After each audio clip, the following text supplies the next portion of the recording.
ঠিক আছে, প্রাকৃতিক এবং রাসায়নিক কৃত্রিম ইয়া পড়বা, রাসায়নিক থেকে এর বৈশিষ্ট্যগুলো পড়বা, বৈশিষ্ট্য, ব্যবহার, এর কি নিরাপদ মাত্রা, নিরাপদ মাত্রা। তারপর কি পড়বা বলতো? এরপর পড়বা তোমরা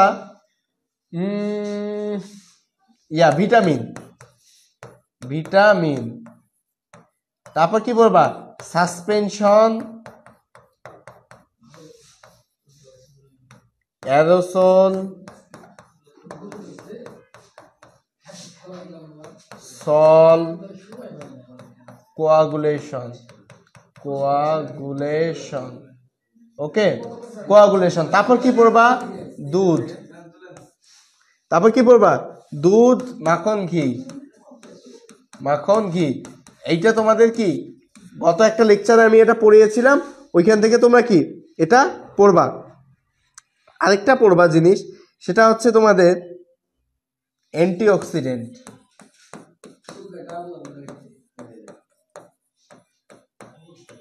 ঠিক আছে, কি পড়বা? অ্যান্টিঅক্সিডেন্ট। আরেকটা পড়বা হচ্ছে অ্যান্টিমাইক্রোবিয়াল এজেন্ট।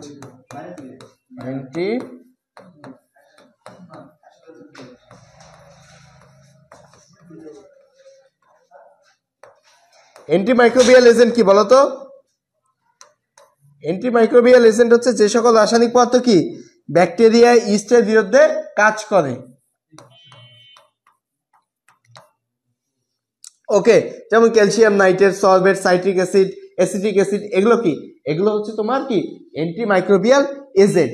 ঠিক আছে, তো তোমরা এগুলো পড়বা মোটামুটি। যদি এই চ্যাপ্টার থেকে তোমরা এগুলো পড়ো, ঠিক আছে, তারপর কি বলছি? কলয়েড বলছি, সাসপেনশন, কলয়েড। ওকে, তো তোমরা যদি এগুলোই পড়ো, এগুলো পড়লেই তোমরা কি এই চ্যাপ্টার থেকে কমন পেয়ে যাবে। আরেকটা জিনিস পড়তেই হবে, সেটা হচ্ছে টয়লেট্রিজ ও পারফিউম। এটা বেশি গুরুত্বপূর্ণ না, এটা কি তেমন বেশি গুরুত্বপূর্ণ না, জাস্ট কি দিবা, এটা রিডিং পড়বা। কিন্তু একটা জিনিস তোমাদেরকে অবশ্যই পড়তে হবে, সেটা হচ্ছে ভিনেগার।